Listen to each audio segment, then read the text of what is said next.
ओम शांति। आज 24 सितंबर 2023 के अव्यक्त महावाक्य हैं जो रिवाइज कोर्स है 22/12/95 के। आज की मुरली का मुख्य टाइटल है कि सर्व प्राप्ति संपन्न जीवन की विशेषता है अप्रसन्नता मुक्त और प्रसन्नता युक्त। क्या है मुरली का टाइटल? कि सर्व प्राप्ति संपन्न जीवन की विशेषता है अप्रसन्नता मुक्त और प्रसन्नता युक्त। आज प्यार के सागर बाप दादा अपने प्रेम स्वरूप आत्माओं को देख रहे हैं। हर एक के दिल में परमात्मा प्यार समाया हुआ है। ये परमात्मा प्यार प्राप्त भी एक ही जन्म में होता है। 83 जन्म देव आत्माएं व साधारण आत्माओं द्वारा मिला। सोचो, याद करो, सारे कल्प का चक्कर लगाओ। स्वदर्शन चक्रधारी होना तो 1 सेकंड में सारे कल्प का चक्कर लगाया। 83 जन्मों में परमात्मा प्यार मिला था? नहीं मिला। सिर्फ इस संगम पर एक जन्म में परमात्मा प्यार प्राप्त हुआ। तो अंतर को जान लिया ना। आत्माओं का प्यार और परमात्मा प्यार कितना अंतर है। साधारण आत्माओं का प्यार कहाँ ले गया, क्या प्राप्त कराया? अनुभव है ना। और परमात्मा प्यार कहाँ ले जाता? अपने स्वीट होम और स्वीट राजधानी में। आत्म प्यार राज्य भाग्य मांगता है और परमात्मा प्यार राज्य भाग्य दिलाता है। और इसी जन्म में, ऐसे नहीं कि सिर्फ भविष्य के आधार पर चल रहे हो, नहीं, डायरेक्ट परमात्मा प्राप्ति हो तो अब है। वर्तमान के आगे भविष्य भी कुछ नहीं है। आप लोग गीत गाते हो ना कि स्वर्ग में क्या होगा और क्या नहीं होगा, और जो अभी का गीत क्या है? जो पाना था सो पा लिया। वह पाना है, पा लिया, पांडवों ने पा लिया। गोपियों का तो गायन ही है। इस समय का गायन है कि अप्राप्त नहीं कोई वस्तु ब्राह्मणों के खजाने में, देवताओं के खजाने में नहीं, ब्राह्मणों के खजाने में। तो अभी ब्राह्मण होना तो अनुभव करते हो कि अप्राप्त नहीं कोई वस्तु, और ये प्राप्तियाँ अविनाशी हैं, अल्पकाल की नहीं हैं। तो जिसको सर्व प्राप्तियाँ हैं उसके जीवन में क्या विशेषता होगी कि सब प्राप्तियाँ हैं, एक भी कम नहीं है। तो उनके चलन और चेहरे में क्या विशेषता दिखाई देगी? सदा प्रसन्नता। कुछ भी हो जाए लेकिन सर्व प्राप्तिवान अपनी प्रसन्नता छोड़ नहीं सकता। अप्रसन्नता कभी भी होती है तो चेक करो कि अप्राप्ति का अनुभव होता है या सर्व प्राप्तियों का। आज बाप दादा ने बहुत ही सेवा केंद्र और उप सेवा केंद्र देखे। विदेश में नहीं, देश में सेवा केंद्र देखे। सेवा केंद्र में विशेष तो सेवाधारी हैं। तो आज चक्कर लगाते हुए सेवाधारी और सेवा संस्थान दोनों देखे। हर एक स्थान में, चाहे छोटे चाहे बड़े, सभी में चेक किया कि सेवाधारी तन से, मन से, धन से और सेवा के संबंध संपर्क से कितने प्रसन्न हैं। क्योंकि विशेष तो यही बातें हैं ना। तो क्या देखा? तन तो सबके पुराने हैं ही, चाहे जवान हैं चाहे बड़े हैं, छोटे और ही बड़ों से भी कहाँ कहाँ कमज़ोर हैं। चाहे बीमारी बड़ी है लेकिन बीमारी की महसूस तक कि मैं कमज़ोर हूँ, मैं बीमार हूँ, ये बीमारी को बढ़ा देती है। क्योंकि तन का प्रभाव मन पर आ गया तो डबल बीमार हो गए। तन और मन दोनों से डबल बीमार होने के कारण बार बार सोल कैंसर के बजाय बीमारी कॉन्शियस हो जाते हैं। तो क्या देखा कि तन से तो मेजॉरिटी बीमार कहो या हिसाब किताब चुकतू करना कहो कर रहे हैं, लेकिन 50% डबल बीमार और 50% सिंगल बीमार हैं। बाकी होना क्या चाहिए? कभी भी मन में बीमारी का संकल्प नहीं आना चाहिए। मैं बीमार हूँ, लेकिन होता क्या है, ये बात पक्का हो जाता है कि मैं बीमार हूँ। कभी कभी किसी समय बीमार होते नहीं हैं लेकिन मन में खुशी नहीं है, तो बहाना करेंगे कि मेरे कमर में दर्द है। क्योंकि मेजॉरिटी का तो या तो टांग दर्द या कमर का दर्द होता है। कई बार दर्द होता नहीं है फिर भी कहेंगे मेरे को कमर में दर्द है। अभी उसकी चेकिंग कैसे हो? डॉक्टर्स के पास इसका कोई थर्मामीटर है जो कमर दर्द है या नहीं चेक कर सके? एक्सरे कराओ, ये कराओ, वो, तो और ही खर्चा लगाओ। तो क्या देखा? तन के बारे में सुनाया। कई सेवाधारी ऐसे दिखाई दिए। सेवाधारी आप सभी हो, ऐसे नहीं समझना सिर्फ टीचर्स की बात है। सेवाधारी आप प्रवृत्ति वाले भी हो ना, कि जो सेंटर्स पर रहते हैं वो सेवाधारी हैं। आप लोग प्रवृत्ति में रहने वाले भी सेवाधारी हों। कभी आपके घरों का भी चक्कर लगाएंगे, देखेंगे कि कैसे सोते हो, कैसे उठते हो, डबल बेड है, सिंगल बेड है। अच्छा, ये तो आज के चक्कर की बात है। आजकल के हिसाब से दवाइयाँ खाना ये बड़ी बात नहीं समझो, लेकिन कलयुग का वर्तमान समय सबसे शक्तिशाली फ्रूट ये दवाइयाँ हैं। देखो, कोई रंग बिरंगी तो है ना, कलयुग के लास्ट का यही एक फ्रूट है, तो खा लो प्यार से। दवाई खाना ये बीमारी याद नहीं दिलाता। अगर बीमारी को मजबूरी से खाते हो, अगर दवाई को मजबूरी से खाते हो तो मजबूरी की दवाई बीमारी याद दिलाती है। और शरीर को चलाने के लिए एक शक्ति भर रहे हैं, उस स्मृति में खाएंगे तो दवाइयाँ बीमारी याद नहीं दिलाएगी, खुशी दिलाएगी। तो बस 2-3 दिन में दवाई से ठीक हो जाएंगे। आजकल के तो बहुत नए फैशन हैं। कलयुग में सबसे ज़्यादा इन्वेंशन आजकल दवाइयाँ, अलग अलग थेरेपी निकाली है। आज फलानी थेरेपी है, आज फलानी, तो ये कलयुग के सीजन का शक्तिशाली फल है। इसलिए घबराओ नहीं, लेकिन दवाई कॉन्शियस, बीमारी कॉन्शियस होकर नहीं खाओ। तो तन की बीमारी होनी ही है, नई बात नहीं है, इसलिए बीमारी से कभी घबराना नहीं। बीमारी आई और उसको फ्रूट थोड़ा खिला दो और विदाई दे दो। अच्छा, ये हुआ तन की रिजल्ट। फिर और क्या देखा? मन में क्या देखा कि एक बात खुशखबरी की ये देखी कि मेजॉरिटी हर एक सेवाधारी के मन में बाप का प्यार और सेवा का उमंग दोनों है। बाकी 25% कोई मजबूरी से चल रहा है, वो छोड़ो, लेकिन मेजॉरिटी के मन में ये दोनों बातें देखी। और ये भी देखा कि बाप से प्यार होने के कारण याद भी शक्तिशाली हो, बैठने का, चलने का, सेवा करने का अटेंशन बहुत देते हैं। लेकिन खेल क्या होता है कि चाहते हैं कि याद की सीट पर अच्छी तरह से सेट होकर बैठ जाएं, लेकिन थोड़ा टाइम तो सेट होते हैं, फिर हिलना डुलना शुरू होता है। जैसे बच्चा होता है, उसको ज़्यादा टाइम सीट पर बिठाओ तो हिलेगा ज़रूर। तो मन भी अगर कंट्रोल में है, ऑर्डर में नहीं है, तो थोड़ा टाइम तो बहुत अच्छे बैठते हैं, चलते हैं, सेवा भी करते हैं, लेकिन कभी सेट होते हैं, कभी अपसेट भी हो जाते हैं। कारण क्या है? सेट होना चाहते हैं लेकिन अपसेट क्यों होते हैं? कारण क्या है? एकाग्रता की शक्ति, दृढ़ता की शक्ति, उसकी कमी है। प्लान बहुत अच्छा सोचते हैं, ऐसे बैठेंगे, ये अनुभव करेंगे, फिर ये सेवा करेंगे, फिर ऐसे चलेंगे, लेकिन कर्म करने में या बैठे बैठे भी दृढ़ता की शक्ति कम हो जाती है और बातों में मन बुद्धि बढ़ जाते हैं। चाहे काम में बिजी नहीं हैं, लेकिन व्यर्थ संकल्प ये सबसे बड़ा काम है जो अपने तरफ खींच लेता है। तो स्थूल काम नहीं भी हो, लेकिन दृढ़ता की शक्ति बटने के कारण मन और बुद्धि सीट पर सेट होने के बजाय हलचल में आ जाते हैं। बाप दादा ने आप सबको जो काम दिया था वो देखा। बाप दादा के पास सब चिट्ठियाँ पहुँची, लेकिन कई बच्चे बड़े चालाक हैं। चालाकी क्या करते हैं? चिट्ठी लिखते हैं लेकिन नाम नहीं लिखते, ऐसे समझकर करते हैं बाबा तो जानता है, फिर भी अगर काम दिया है तो काम तो पूरा करो ना। टीचर अगर कहे ये लिख कर आओ और टीचर को कहो कि आप तो जानते हो ना मुझे ये लिखना आता है, तो टीचर मानेगा? तो कई तो नाम ही नहीं लिखते।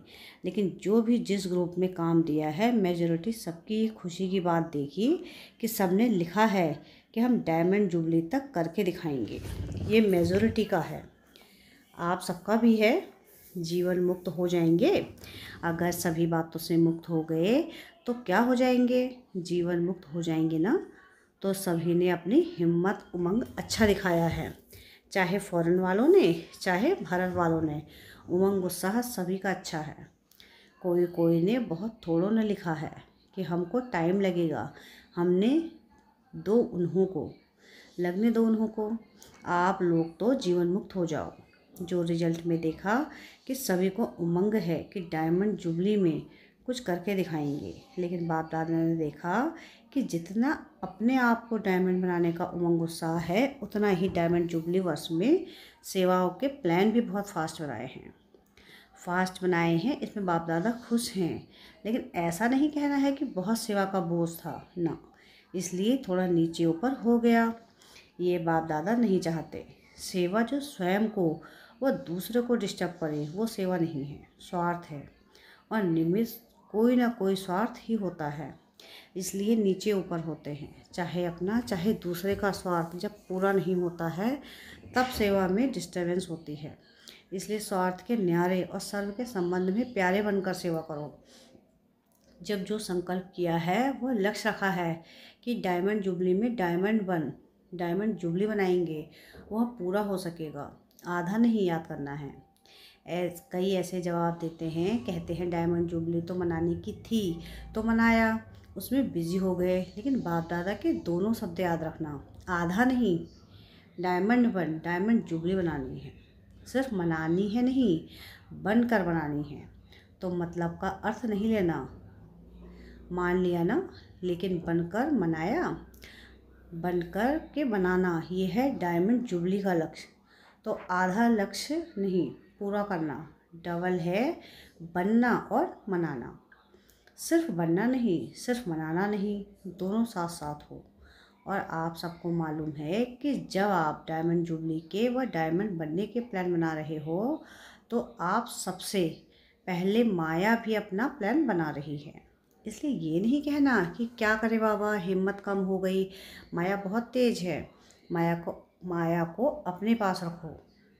राज्य आप करेंगे और माया को बाबा संभालेंगे। राज्य तो आपको करना है ना। माया जीत जगत जीत बनना है तो माया को जीतने के बिना जगत जीत कैसे बनेंगे। इसलिए चारों ओर अटेंशन प्लीज़, समझा। अच्छा, चक्कर का आधा सुनाया, आधा फिर सुनाएंगे। सेंटर कोई तो बहुत अच्छे सजे सजाए और कोई सिंपल तो कोई बहुत रॉयल, कोई बीच के भी थे। ज़्यादा हैं जो समझते हैं कि रॉयल लगे, कोई वीआईपी आए तो उसको लगे कि सेंटर अच्छा है। लेकिन अपना यानी ब्राह्मणों का आदि से अब तक का नियम है, न बिल्कुल सादा हो न बहुत रॉयल हो, बीच का होना चाहिए। ब्राह्मण ने तो बहुत साधारण देखा और रहा, लेकिन अभी साधन है, साधन देने वाले भी हैं। फिर भी कोई भी कार्य करो तो बीच का करो। ऐसे भी कोई ना कहे कि यह क्या लगा दिया है, पता नहीं, और ना कोई कहे कि ये तो अभी राजाई ठाठ हो गया। तो आज का पाठ क्या है, मुक्त तो सबसे हो गए ना, सबसे मुक्त होने की प्रतिज्ञा हो गई है ना। पक्की है या घर जाएंगे तो कहेंगे कि मुश्किल है। पक्का रहना, माया को डायमंड जुबली में मज़ा चखा कर दिखाओ। मास्टर सर्वशक्तिमान हो, कम तो नहीं हो। अच्छा, डबल फॉरेनर्स भी बहुत अच्छे आए हैं। स्थापना के कार्य की डबल शोभा, डबल विदेशी हैं। बाप दादा जानते हैं कि कितने मेहनत से युक्ति से यहाँ पहुँचते हैं। अगर लगन कम हो तो पहुँचना भी मुश्किल लगे। एक तरफ बाप दादा सुनते हैं कि मनी डाउन हो गई है और दूसरे साल देखते हैं तो और भी विदेशी ज़्यादा आ गए हैं। तो ये हिम्मत है। रशिया का ग्रुप भी आया है ना। रशिया वालों ने टिकट कहाँ से लाई। इन्हों की कहानियाँ बहुत अच्छी सुनने वाली हैं। टिकट कैसे इकट्ठी करते हैं उसकी कहानी बहुत अच्छी है। ये तो सब होना ही है, जब है ही कागज़ पेपर की तो है, जब है ही कागज़ तो पेपर ही तो है। चाहे डॉलर कहो चाहे पाउंड कहो, है तो पेपर ही। तो पेपर कहाँ तक चलेगा। सोने का मूल्य है, हीरे का मूल्य है, पेपर का क्या है।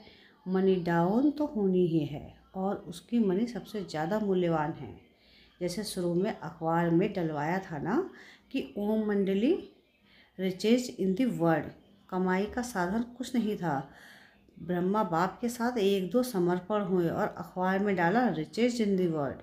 तो अभी भी जब चारों ओर ये स्थूल हलचल होगी फिर अखबारों में नहीं डालना पड़ेगा। आपके पास अखबार वाले आएंगे और खुद ही डालेंगे, टीवी में दिखाएंगे कि Brahma Kumari richest in the world. आपको आपके चेहरे चमकते रहेंगे। कुछ भी हो जाए, दिन में खाने की रोटी भी नहीं मिले तो भी आपके चेहरे चमकते रहेंगे। तो चारों ओर होगा दुख, आप खुशी में नाचते रहेंगे। इसी को ही कहते हैं मिरुआ मौत मल्लू का शिकार। इसलिए बाप दादा ने आज कहा कि ब्राह्मण जो सच्चे हैं, ब्राह्मण जीवन में श्रेष्ठ जीवन के लक्ष्य वाले हैं, उसकी विशेषता है प्रसन्नता। चाहे कोई गाली भी दे रहे हों तो भी आपके चेहरे पर दुख की लहर नहीं आनी चाहिए। प्रसन्नचित्त। गाली देने वाला भी थक जाए। हो सकता है यह नहीं कि उसने 1 घंटा बोला, मैंने सिर्फ 1 सेकंड बोला, सेकंड भी बोला या सोचा। शक्ल पर अप्रसन्नता आई तो फेल हो गए। इतना सहन किया ना, 1 घंटा सहन किया, फिर गुब्बारे से गैस निकल गई। तो गैस वाले गुब्बारे नहीं बनना। और चाहिए ही क्या, बाप मिला सब कुछ मिला, गीत तो यही गाते हो ना।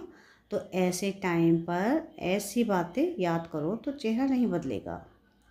ऐसे नहीं कि उसके आगे ज़ोर ज़ोर से हंसने लग जाओ तो वो और ही गर्म हो जाए। प्रसन्नता अर्थात आत्मिक मुस्कुराहट, बाहर की नहीं, आत्मिक। तो आज का पाठ क्या रहा? सदा अप्रसन्नता मुक्त और प्रसन्नता युक्त, डबल। समझा? अच्छा, चारों ओर के बाप दादा के प्रेम स्वरूप आत्माओं को, सदा स्वयं को अप्रसन्नता से मुक्त करने वाले तीव्र पुरुषार्थी आत्माओं को, सदा याद और सेवा के बैलेंस द्वारा सेवा की सफलता पाने वाले भाग्यवान आत्माओं को, सदा बाप को प्रत्यक्ष करने के उमंग उत्साह में रहने वाले देश विदेश दोनों के सर्व बच्चों को, बाप की अपनी खुशखबरी लिखने वाले, अपनी सेवा का उमंग रखने वाले ऐसे बाप के सदा स्नेही और समीप बच्चों को बाप दादा का याद प्यार और नमस्ते। हम रूहानी बच्चों की रूहानी बाप दादा को याद प्यार, गुड मॉर्निंग और नमस्ते। शुक्रिया प्यारे बाबा, शुक्रिया। वरदान है आज की मुरली का कि अखंड स्मृति द्वारा विघ्नों को विदाई देने वाले मास्टर सर्वशक्तिमान भव। क्या है वरदान आज का? अखंड स्मृति द्वारा विघ्नों को विदाई देने वाले मास्टर सर्वशक्तिमान भव। संगम युग विघ्नों को विदाई देने का युग है। जिसको आधा कल्प के लिए विदाई दे चुके उसको फिर आने ना दो। सदा याद रखो कि हम विजयी रत्न हैं। अखंड रहे तो शक्तिशाली आत्मा के सामने माया का विघ्न आ नहीं सकता। विघ्न आया फिर मिटाया तो अखंड अटल नहीं रहेंगे। इसलिए सदा शब्द पर अटेंशन दो। सदा याद में रहने से सदा निर्विघ्न रहेंगे और विजयी का नगारा बजता रहेगा। स्लोगन है आज की मुरली का कि ईश्वरीय सेवा में खुद को ऑफर करना ही बाप दादा की आफरीन लेना है। क्या है स्लोगन आज का? कि ईश्वरीय सेवा में खुद को ऑफर करना ही बाप दादा की आफरीन लेना है। अच्छा, ओम शांति।